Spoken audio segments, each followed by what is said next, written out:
अब तक मैं तुम्हें ज्ञान और विवेक की दृष्टि से समझा रहा था पार्थ, किंतु कदाचित तुम उसकी अमूर्तता में उलझ गए। लाभ और हानि की इस कामना में न भटको पार्थ, न भटको। केवल कर्म करो।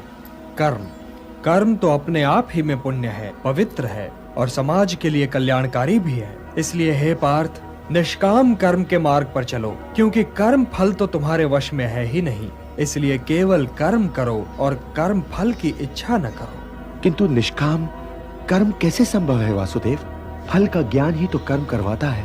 कर्म तो स्वयं ही अपना फल भी है पार्थ। यदि तुम ये सोचो पार्थ कि चाहे विजय हो चाहे पराजय, किंतु तुम तो केवल इसलिए युद्ध कर रहे हो कि युद्ध करना तुम्हारा कर्तव्य है, तो विजय के सुख या पराजय के दुख का प्रश्न ही नहीं उठता। और जो न विजय से सुखी हो और न पराजय से दुखी, वही स्थित प्रज्ञ है।